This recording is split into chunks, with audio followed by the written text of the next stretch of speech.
Son muy ingeniosos los santiagueños. ¿A quién se le ocurriría hacer un instrumento musical que suene como una guitarra y como un violín al mismo tiempo? Pues a los santiagueños.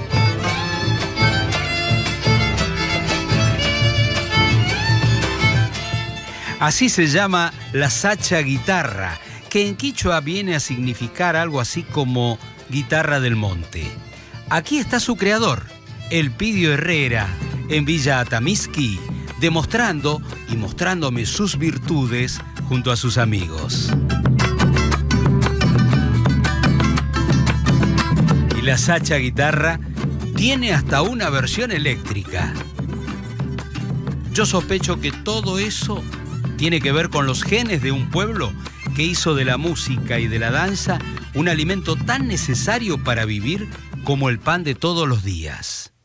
Y tiene que ver, claro, con don Andrés Chazarreta, que no voy a andar con vueltas y lo digo de una. Es el padre del folclore, nada menos. O sea, que es como decir Gardel para el tango, el héroe máximo de una provincia que puede carecer de muchas cosas, pero no de la música, ni de las aguas curativas o sanadoras o aguas antiestrés.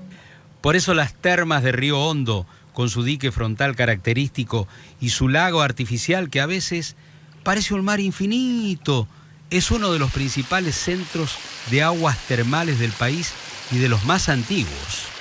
Y la verdad es que luce ahora como rejuvenecida la ciudad porque hay mucha edificación nueva, porque parece que la apuesta al turismo es fuerte. Vaya uno a saber si las aguas milagrosas tienen que ver con eso. Pero últimamente han llovido las inversiones sobre la ciudad, que me permitió, en medio del trabajo, tomarme un momento de diversión, de relax, con autitos. Mirá, con autitos que dan envidia. Y en el autódromo más moderno de Sudamérica. Solo hay que ponerle música a un programa así, ¿no es cierto?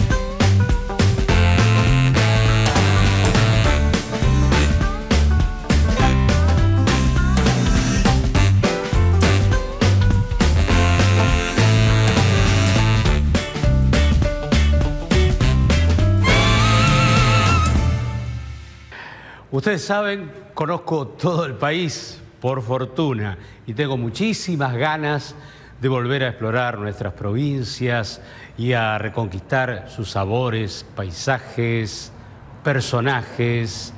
Y hablando de eso, yo tengo una predilección, sobre todo en el aspecto musical, por una de nuestras provincias, Santiago del Estero.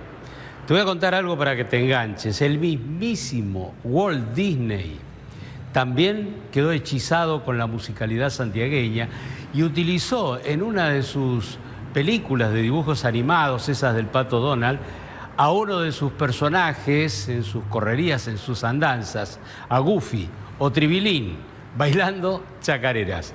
Vas a ver.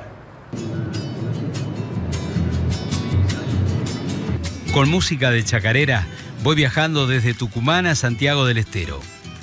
Un día gris de invierno crudo, de los pocos días fríos que tiene esta provincia en el año. Y aquí estamos, en la madre de ciudades, o sea, la ciudad más vieja de todas las que se fundaron en el país. Y acá estoy entrando a un edificio emblemático que antes fue casa de gobierno y ahora es un complejo museográfico. Y es tan lindo entrar a este edificio de 2 plantas, pintado de rosa pálido, con unos toquecitos de vainilla, que no me queda más remedio que pararme a mirar los detalles en el patio interno, florido y adornado con palmeras. El arco del portal nos dice que es de 1868 y las farolas completan la vejez. Pero por dentro por dentro cambia la cosa, porque es de una modernidad llamativa y ha pasado a denominarse Centro Cultural del Bicentenario. Y ahí me esperan, bajo una espléndida fuente de agua. Hola, Nico. ¿Cómo le va? ¿Cómo está? ¿Cómo va eso? ¿Bien? Muy bien, ¿está? Bien, linda la fuente esta, Linda la fuente. ¿Esto cuándo lo hicieron? Y este es un regalo de un gobierno francés. ¿Francés? Sí, es el estilo bien francés. Ha estado en la Plaza Libertad, que es aquí al frente, en la rotonda de Santiago de la Banda, y después viene en el 2010 aquí. Es muy linda fuente. Es de 1970 aproximadamente. Ah, antes estuvo en una plaza. Al frente, justo que estamos al frente de la Plaza Libertad. Ah, mirá vos. ¿Y ahora por qué la regalaron? Porque siempre los gobiernos antiguamente regalaban cosas importantes, una fuente. Acá el puente es un regalo, ¿no? Es un regalo del gobierno alemán. El puente carretero, que ahora lo pintaron de... Ahora lo hemos pintado y se ha agrandado el puente. Ah, muy bueno está. Sí, sí, muy interesante el puente. Aparte tiene su historia y demás. Bueno, ahora vamos a ver... Andrés Chazarreta, vamos a ver. ¿Listo? Don Andrés Chazarreta fue docente e inspector de escuelas. Así conoció a la Santiago del Estero profunda.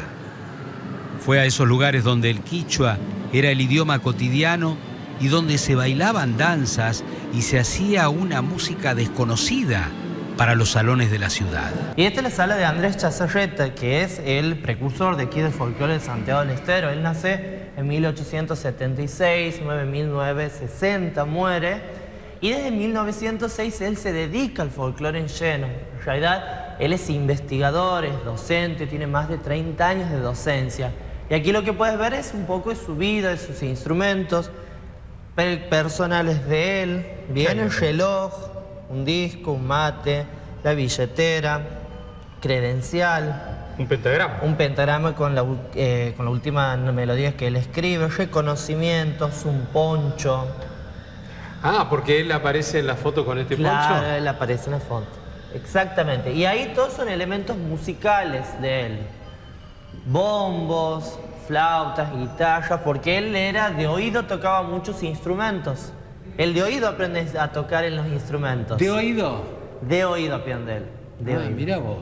Y es bastante interesante porque él deja mucho lo que va a ser rasgos distintivos para nuestra sociedad. Él escribe la samba de Vargas, que es una de las samba más importante porque es una historia también de una guerra que se produce, de una batalla que se produce. Chazarreta se dedicó a estudiar guitarra y debutó al frente de la Compañía de Arte Nativo en un teatro particular, porque le fue negado el Teatro 25 de Mayo, donde se llevaban a cabo las funciones de danza y música clásicas. Le dijeron, ¿qué clase de música quería llevar el maestro al mejor teatro de la ciudad? Pero lo que pasa es que Chazarreta sabía que había otras expresiones artísticas prácticamente desconocidas que eran las que a él le interesaban y que con el tiempo pasarían a ser el sinónimo de la música representativa de Santiago del Estero. Y es así como lo oís. Este señor, Andrés Chazarreta, es más importante de lo que uno cree, porque fue el que introdujo la música folclórica en la gran ciudad, en Buenos Aires, en la gran capital, difusora para todo el país. Una ciudad que vivía con el tango reinando y con música extranjera a la vez. Pero él es el que trajo el folclore de las provincias a la ciudad de Buenos Aires. Mucho más importante, ¿no?, de lo que uno cree. Este señor, don Andrés Chazarreta, así como lo oís. Chazarreta lo que hace es un poco recuperar todo eso. Él recupera y lo pone en valor. Que hoy por hoy se escucha mucho y él ha escrito muchas canciones. Aquí tienen un árbol genealógico de él. ¿Y esto de dónde viene? Que empieza desde abajo, y sigue subiendo. Y aquí está Andrés Avelino Chazarreta. 1876. 1960. Y ellos eran 4 hermanos. Él no tenía mamá, que le muere a los 4 años aproximadamente. Y él empieza a estudiar, pero desde joven que empieza él. ¿Ah, sí? Sí, él siempre ha sido un aficionado de la música. Y aquí son dibujos o caricaturas que le hacen para él distintas personas. Aquí en el norte del país dicen que el país baila gracias a Chazarreta, porque fue el difusor de más del 70% del repertorio coreográfico tradicional. Y hasta es curioso que Walt Disney, sí, el del Pato Donald, el de Minnie, etc., tomó ritmos camperos argentinos que había valorizado Chazarreta para desarrollar sus historias animadas. O sea que Goofy o Tribilín aparece bailando chacareras. Y lo que es de Walt Disney, que viene aquí a la Latinoamérica, y lo que va a hacer, lo va a ver él, y va a ver distintos bailes, el palapala, el talatala, el malambo, y lo llevan a caricaturizar. O sea que Walt Disney Lo busca y lo encuentra que es la raíz del folclore. le pone música de chacarera Sí, ahí están bailando justamente, a Goofy. a Goofy, Mira, claro, está zapateando. lo mismo. Mira acá. Ahí está haciendo, está tocando el piano, Mira, claro. Y está vestido también. y está vestido como en la época y lo que es el baile, el atuendo. Ahí están bailando otros los bailes. Realizan varios bailes, el palapala, el talatala, el malambo, Mirá vos. que ahí está caracterizado justo. Y estas son fotografías. Y estas que son fotografías de él, que ahí tienen campaña criolla de 1911. Entonces, 1911. ¿Y sí. qué? ¿Está Chazarreta acá? Tendría que estar, pero lo que pasa Este es parece que sí, es. este parece que es. Sí. Y después que hay otras, primera grabación, él tiene 11 discos grabados. Una vez aceptado en Santiago del Estero y el norte del país, los descubrimientos musicales y sus propias creaciones son presentadas en el Teatro Politeama de Buenos Aires, que fue la primera vez que se difundió la música de las provincias en la gran ciudad.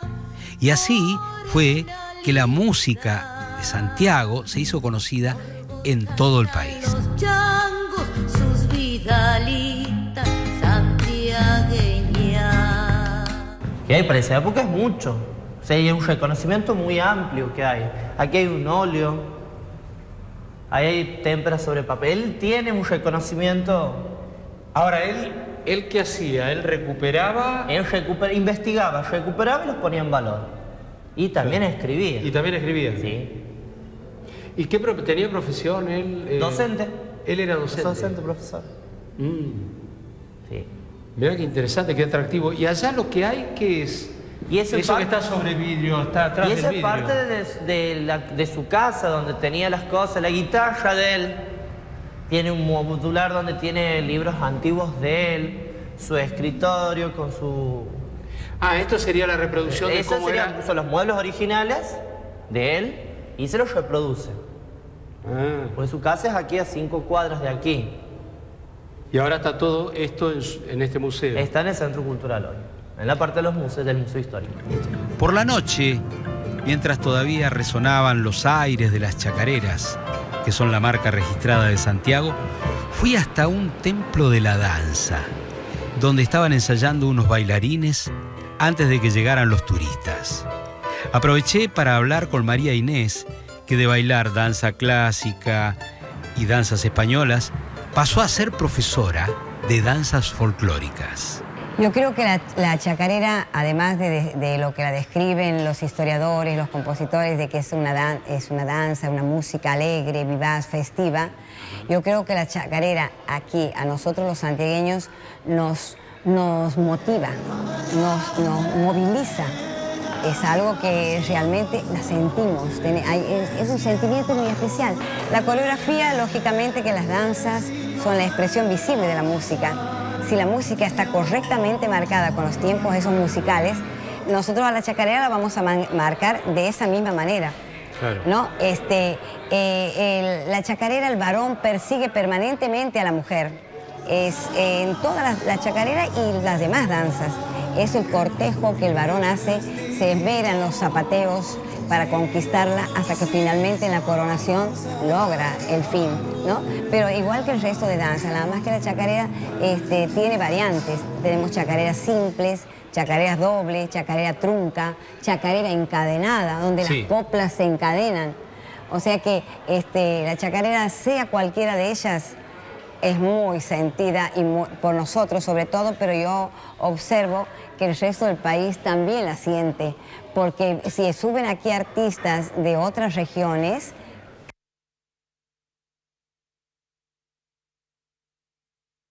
no la cantan como nosotros tal vez, y ellos mismos piden a veces disculpas, ¿no? Pero la hacen muy bien. Es decir, que la chacarera es un sentimiento que trasciende a Santiago.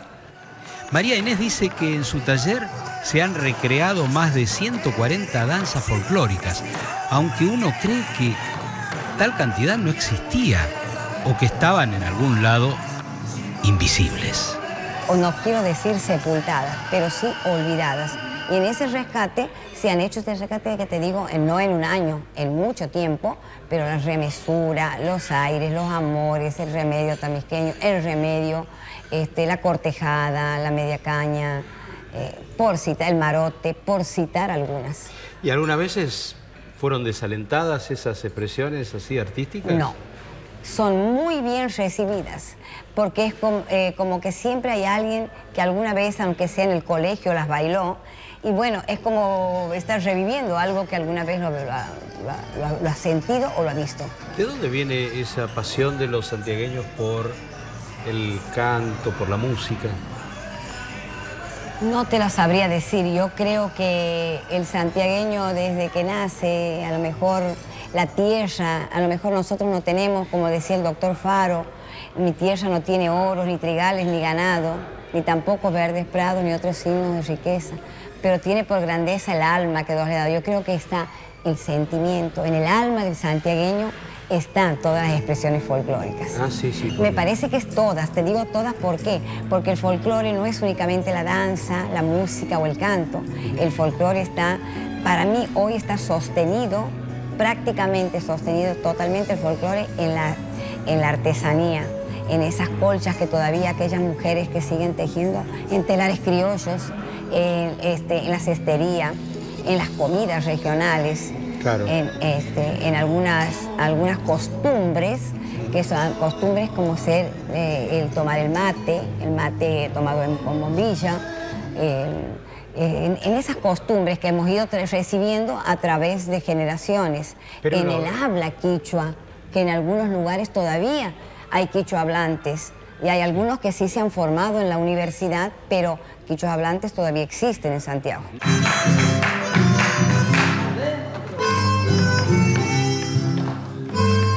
Y esto nos remite una vez más a ese señor largo y viejo, seguramente sabio y a la vez humilde, que puede estar a la altura tranquilamente de un Atahualpa Yupanqui, porque él también hizo ver ese otro país que estaba escondido en el monte.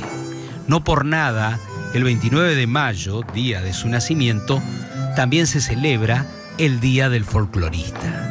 Y él dijo, es el patriarca del folclore.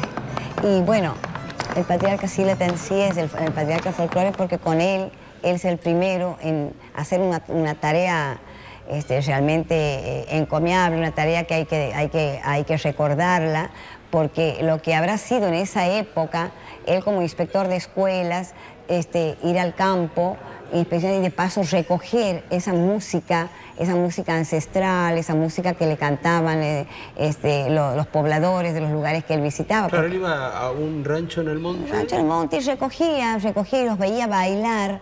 Y así, por ejemplo, danzas que se... era una costumbre en el campo, por ejemplo, despedir a los muertos con canto y con música y también con baile. Y esa costumbre rural pasó a ser urbana a partir de Julio Jerez, porque a Julio Jerez se lo despide con añoranzas, con su chacarera Añoranzas, que con los años pasa a ser un himno santiagueño. Cuando salí de Santiago todo el camino lloré sin saber por qué, pero yo les aseguro que mi corazón es duro, pero aquel día aflojé. Añoranzas es su himno y la chacarera es su expresión de cortejo amoroso y de la narrativa de los usos y costumbres de Santiago del Estero. Yo he visto, por ejemplo, la marcha de los bombos, que es una expresión de fidelidad al instrumento por antonomasia de la chacarera.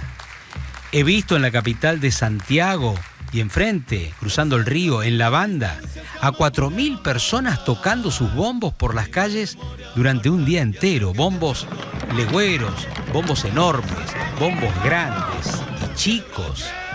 Y vi a maestros artesanos que saben elegir la mejor madera para hacerlos y que saben tensar los mejores parches. Y ese día todos bailan y cantan en homenaje a los bombos. Y los chiquitos aprenden rápido y demuestran un ritmo y una coordinación que parece absolutamente natural, como si viniera con los genes. Así que, así las cosas, decidí ir a lo profundo de ese Santiago musical, a esos lugares donde todavía las clases más humildes siguen hablando el quichua o todavía lo mezclan con el español. Me fui a la Villa Atamisqui, a la casa y el patio de don Elpidio Herrera, el creador de la sacha guitarra, que me estaba esperando. Hola, Elpidio. Sí. ¿Cómo anda? Bien. Nosotros venimos a hablar con usted Dale. del programa El Camino. ¿Qué tal? ¿Cómo anda está? usted? ¿Bien? ¿El viaje lindo? En el amplio patio de su casa, donde nació y de la que no se piensa despegar porque dice ser el hombre muy querendón de su pago, Elpidio ensaya con su hijo y sus amigos.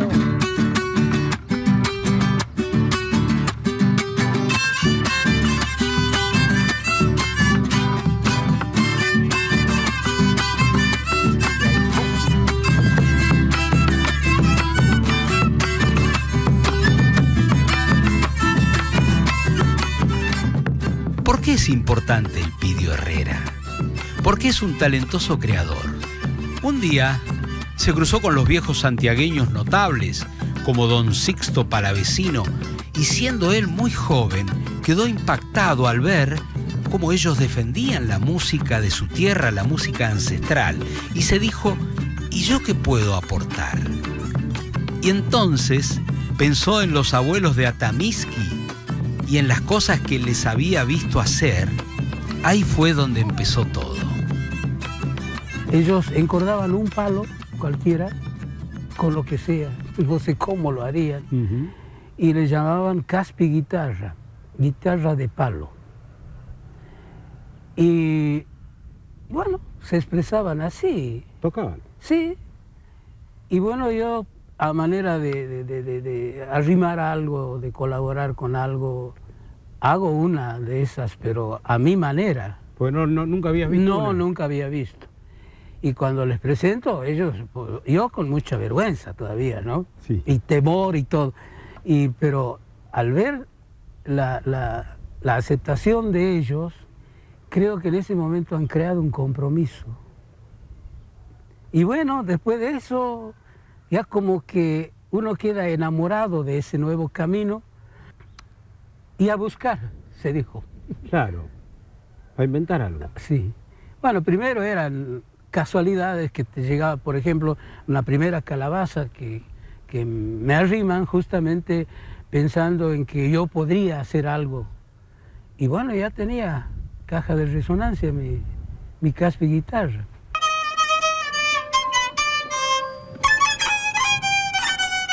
¿Caspi qué significa? Palo. Palo. Que después don Sisto le cambia, lo rebautiza y la llama sacha guitarra. Ajá. Porque dice que, bueno, todas las guitarras son de palo o madera, significa... Ah, sí, es cierto, claro. Y dice, no, vamos a hacer un homenaje a la gente del campo, del monte, y vamos a llamarla sacha guitarra. Y quedó sacha guitarra. Ah, claro, de guitarra del monte. De guitarra del monte. Ahí está.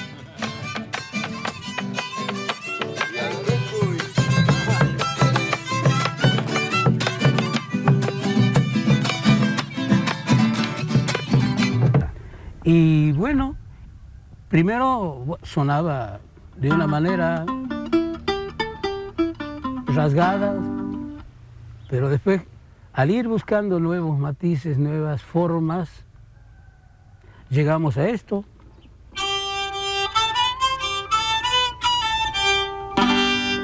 Pretendiendo imitar a un violín. O sea que tenés el 2 en 1, porque... Oh, puedo tener 3 también. Ah, ¿y eso qué es? ¿Como un cello? Como un qué? siku. Como un siku. También puedo tener un cello. Ah, sí. ¡Qué bárbaro! Y todo eso, mirá vos. Y sí, bueno, la cuestión es no trabajar tanto. pero te pusiste a buscarle resonancias, Sí. Bueno, en utilidades al instrumento. No, este instrumento tiene una característica muy especial. Propone cosas. Si no tengo más ruidos aquí es porque yo no los he buscado, pero puedo tener todos los pájaros. Ay, qué lindo. Hasta tengo un tero.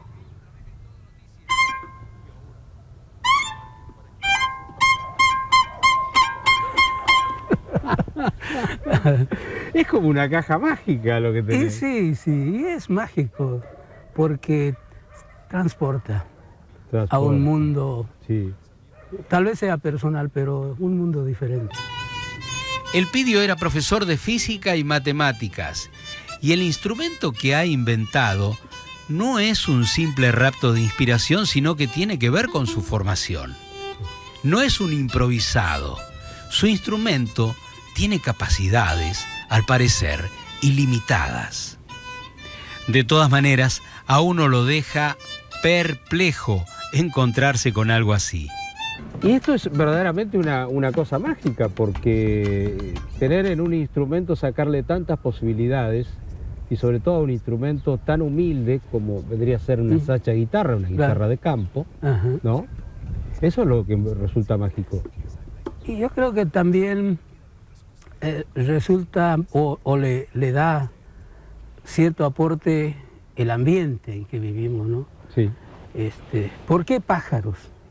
Y estoy rodeado de pájaros. Sí, se nota. ¿Por qué el ruido del monte, el ruido del viento, que todo se puede lograr aquí? Porque estamos empapados de eso. Y creo que hace también al espíritu, ¿no?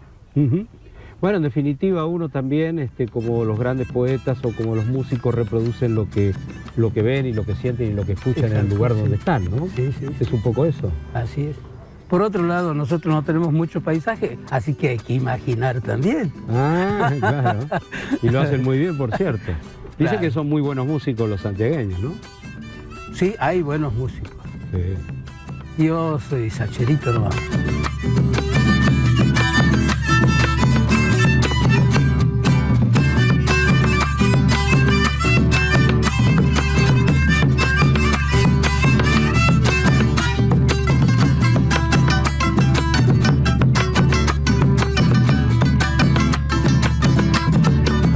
Ustedes saben que los santiagueños aman la música.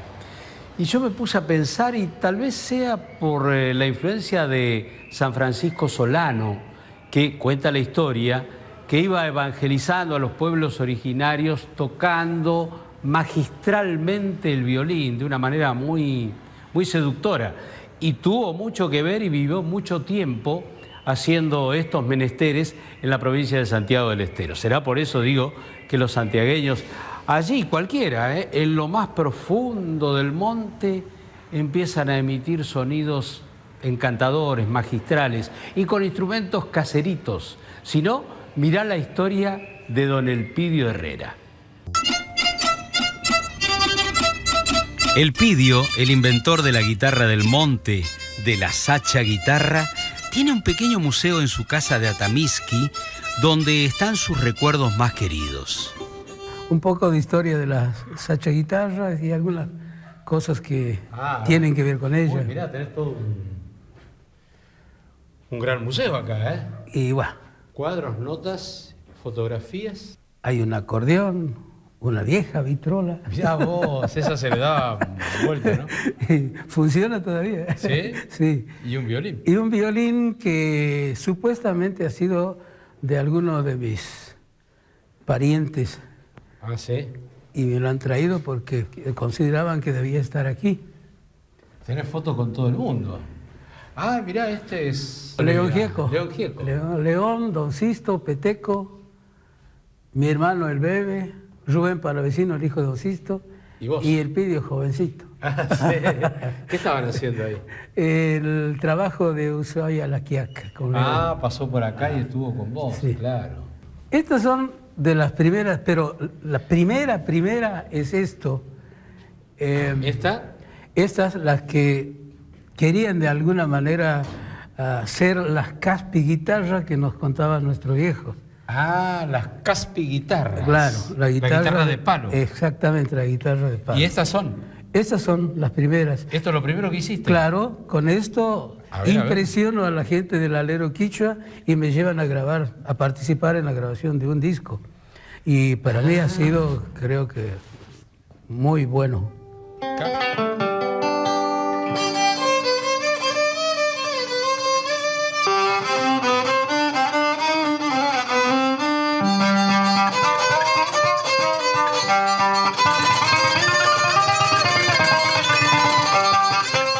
Ha viajado el Pidio, llevando su arte por América y Europa, pero así de simple es. Le gusta el aire de Atamisqui y tiene la cabeza abierta, tanto que su música, que es bien de adentro del monte, está bastante emparentada con el rock más urbano. O sea que a el Pidio lo buscan los jóvenes. El rock es más o menos, bueno, más urbano, ¿cierto? Sí. Aunque sus orígenes no eran así, pero actualmente nuestro rock nacional, por ejemplo. Sí. Y yo soy el otro extremo, el monte. Uh-huh. Y sin embargo estamos muy ligados. Y por ahí Gieco, que ha sido el primero que se ha arrimado, Lito Nevia, Divididos y otros. Bueno, ya que estamos, entonces pasemos a la sacha guitarra. ¿Cómo está hecha? Está hecha con una calabaza grandota. Esta es una calabaza. ¿Calabaza de? Como el mate. Sí. Pero esta es una variedad que crece así, de este tamaño y grande. Hay distintas variedades, otras son ¿Y bien... de acá, del monte? Sí, bueno, esta no es de estos lados. Esta la he traído de Cafayate. Pero primero la caspi guitarra era simplemente una tabla. La tabla. Y bueno, el encordado, aquí yo tengo 4 cuerdas afinadas en armonía. Son cuerdas metálicas para darle más fuerza, más volumen. Y esta quinta es una adicional para efectos así, como por ejemplo yo quiero tener un burro.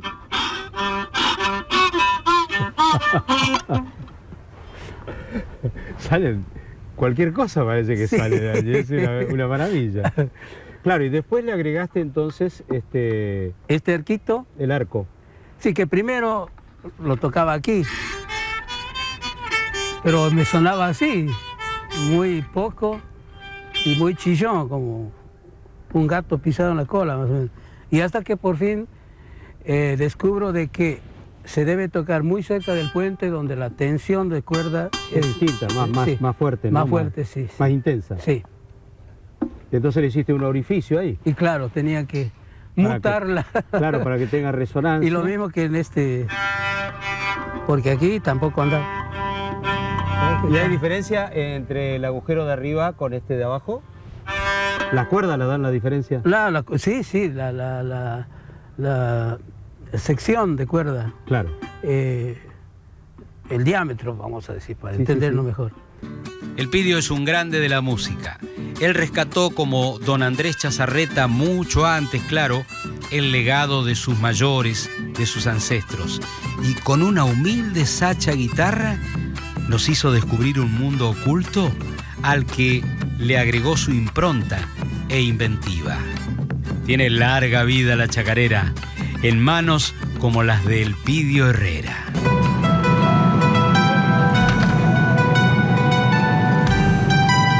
Todos saben en Argentina que Río Hondo es sinónimo de aguas termales. Es una ciudad hecha a imagen y semejanza de las necesidades turísticas. De ayer a hoy ha cambiado mucho. Nada mejor entonces para satisfacer mi curiosidad sobre esos cambios que hablarlo con Perla, que ha educado a varias generaciones en estos temas de la historia.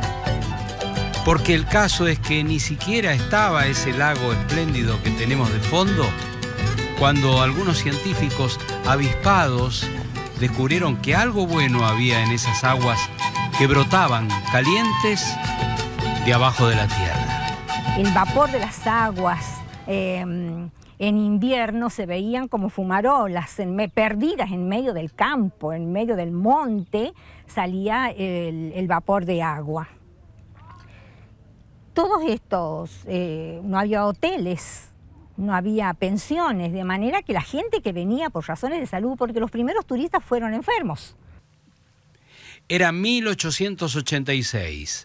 La verdad es que había que viajar hasta Río Hondo. Porque venía la gente y dice, deben ser muy buenas las aguas para que aguanten semejantes incomodidades. Claro, el viaje era larguísimo, sí. Viajes largos que no llegaba el tren hasta aquí.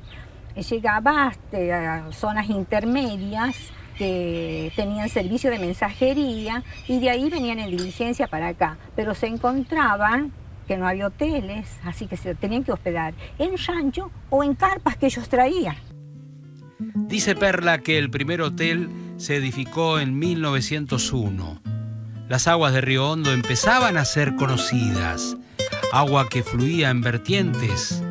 ¿Y cómo se daban los baños en aquel tiempo si no había ningún tipo de instalaciones ni comodidades?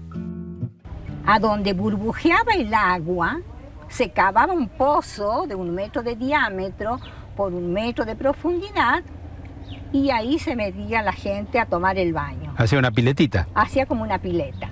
Pero los que estaban muy enfermos se le ataba una cuerda en la cintura y se le ayudaba al descenso. Así, hasta que en la década de 1940 el pueblo ya empieza a llenarse de hoteles y por consiguiente levantan una iglesia y el edificio municipal. El casino que aparece en 1943 como una gran atracción, sí, no es porque recién comenzara, porque comienza desde 1928 abajo de un algarrobo funcionando la ruleta. ¿Ah, en serio? Había qué viejo que es el juego, ¿eh? Sí.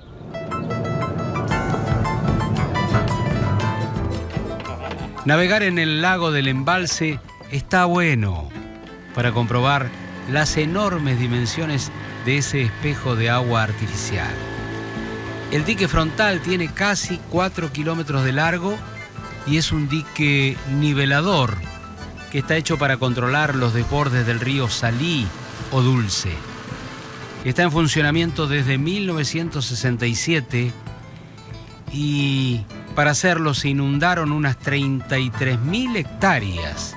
Incluso parte de la vieja Río Hondo está bajo las aguas. A veces parece un mar.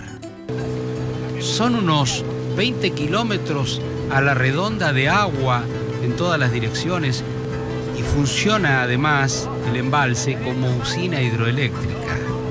Para los pescadores es un paraíso, salvo claro en las tardes tórridas del verano santiagueño. Pero volviendo a las aguas termales, que es lo que importa, hay que desentrañar de dónde vienen. Y aquí nos enteramos que son aguas que están encerradas entre 2 sierras montañosas, como si fuera una palangana debajo de la tierra, y una palangana que tiene 15 kilómetros de diámetro. Se ha demostrado de que en el último periodo de la era terciaria hubo movimientos, se formaron montañas, y quedaron aquí como un reservorio del movimiento de placas y qué sé yo, aguas magmáticas.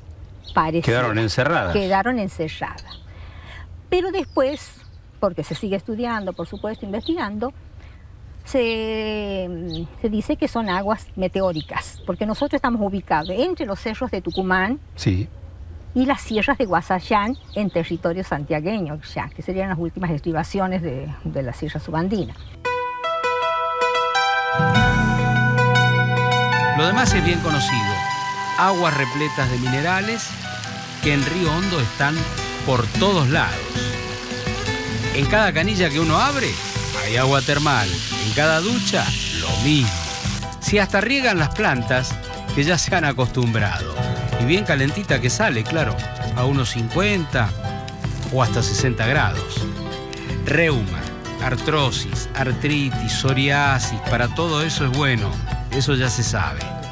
Pero bueno, ahora los hoteles se han transformado en hoteles de bienestar y belleza, por lo cual se han impuesto los baños con algas o con barro. Y así se cuenta la historia. En Santiago del Estero, donde precisamente el agua no abunda, Río Hondo aparece como un oasis en medio del desierto. Santiago del Estero es la madre de ciudades, la primera ciudad que se fundó en lo que hoy es territorio nacional. Y si bien la ciudad es antiquísima, esa provincia es verdaderamente antigua, y uno supone que hay mucho monte donde todavía se sigue hablando el quichua, sin embargo, tiene un toque, una impronta de modernidad que te sacude, te deja como así patitieso. Verdaderamente vas a ver las cosas que tiene que uno no se imagina en Santiago del Estero. Resulta que me di una vuelta por el autódromo de las Termas de Río Hondo y me prestaron un auto de 1928. Y no pude resistir la tentación de manejarlo en la pista de carreras más modernas del país y dicen por acá de Sudamérica. Y ahí iba yo, feliz como un chico adentro de una juguetería, porque el autódromo tiene incorporado un museo de autos clásicos que es bien recomendable para los visitantes. Porque la siguiente sorpresa es que quien dirige el Museo del Automóvil es una señorita. Silvina, vos estás en tierra de hombres acá. Totalmente. Dirigiendo invadido. el museo. Sí, extraño, pero totalmente invadiendo un espacio pasional de hombres, que me ha costado un poquito, o sea que... Pero bueno, las mujeres tenemos esas cosas y nos vamos metiendo por el costado, si no se puede por el frente. Sí. Pero sí, es verdad, es un espacio muy masculino. ¿Tuviste que aprender?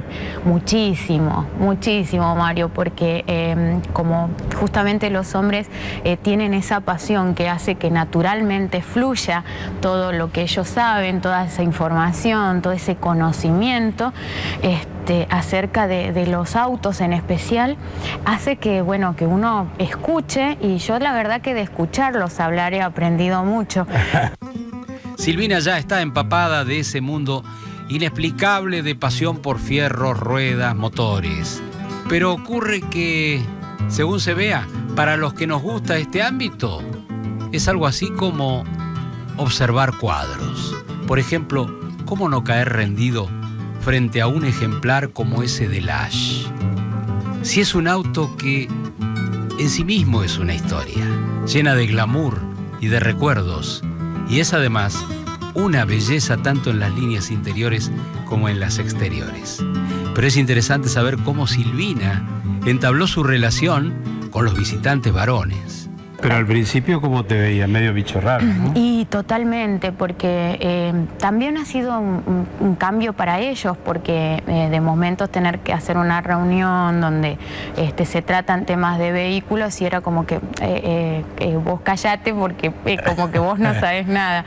Entonces de a poquito también se fueron ellos acostumbrando. Esto es un proceso de construcción, ¿no? ¿Pero qué te llamó la atención cuando empezaste a ver acá y empezaron a venir los hombres, sobre todo? Y cuando empezaron a venir los hombres, en realidad era como desafiante, pues sí, ¿qué haces vos acá? Y todos vienen y preguntan por el director. Hasta el día de hoy, casi 6, 7 meses de que yo estoy acá, vienen y preguntan, necesito hablar con el encargado, con el director, y de momento, te imaginas, gente que trae piezas, gente que quiere venir a exponer, han traído desde maquetas, revistas de colección, y dicen, necesito hablar vienen los del club, los clubes, Club de Dodge, Club del Toro, entonces quiero hablar con el encargado, y de momento sale una mujer y dicen, uy, no puedo hablar nada. Claro. Hasta que... Quiero hablar hablar con un hombre, por favor. ¿No? Hasta que, claro, empezamos a charlar y bueno, y donde, en ese sentido nosotros las mujeres somos un poco más accesibles. Yo siempre encuentro un espacio donde poner cada cosa que me traen. En cambio, los hombres son más de evaluar eso. Sí. El museo tiene otras perlitas, como por ejemplo el auto en el que el campeonísimo Juan María Traverso triunfó en una carrera histórica y cargada de drama y emoción. Aquella vez, cuando corrió las últimas vueltas con el auto en llamas. Va a ganar aparentemente Juan María Traverso, hay muchas llamas. Atención Traverso, cuidado, hay muchas llamas, ¡ganó Traverso! Y también está, obviamente, reparado el auto en el que el supercampeón del turismo de carreteras, Roberto Mouras, perdió la vida en la Vuelta de Lobos en 1992, cuando se estrelló contra un talud de tierra.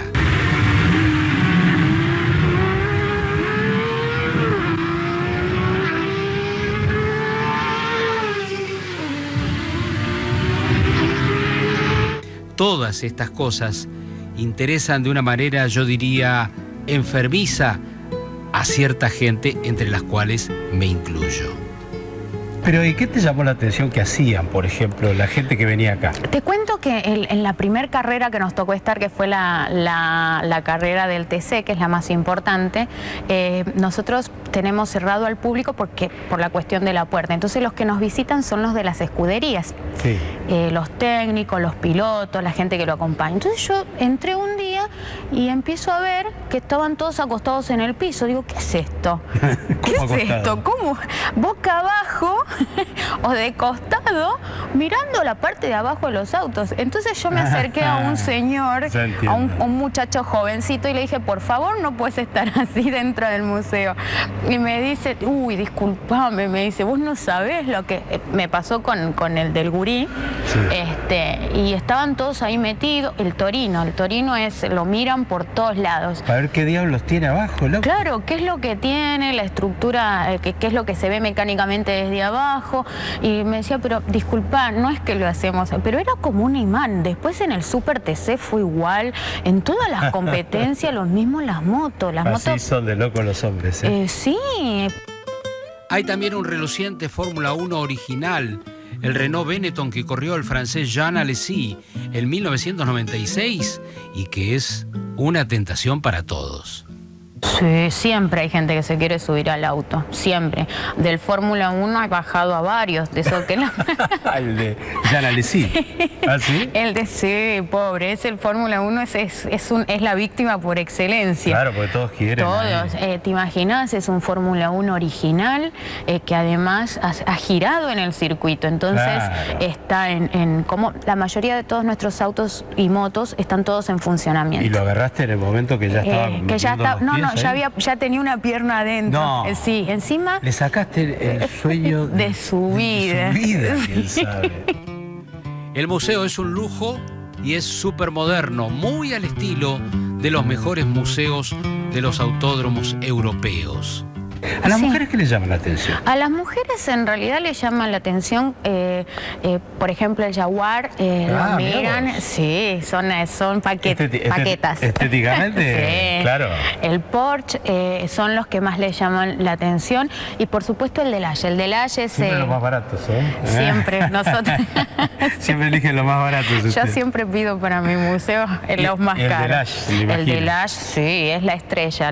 Hasta las chicas, una vez un señor vino y me abrió el baúl del Delage. ¿Sí? Le digo, señor, no se pueden tocar las piezas, pero las mujeres también, miran adentro del tablero. Pero conclusión, las mujeres eligieron los tres más glamorosos, entonces. Por supuesto, siempre las mujeres elegimos los más glamorosos, los que no entendemos. Me saqué un par de fotos de recuerdo y como uno comparte sus debilidades en el mundo de los fierros, le mostré a la directora mi Studebaker 8 cilindros coupé de 1957. ¿Este no está? No, ese no está. No, ese no está. Bueno. Y tal vez algún día se los En algún momento, sí, en algún momento, ¿por bonito, qué no? Hermoso, precioso. Una joya además. Es una joyita, sí. Mi pequeño autito. Es una joya. Es muy bonito. Sí, este es modelo 57. Es que si nosotros lo traemos para acá, te vas a venir a quedar vos con el auto, no lo vas a dejar mucho tiempo. No, mucho tiempo no. Te vas a instalar acá con el auto como un granadero a custodiarlo. A custodiarlo.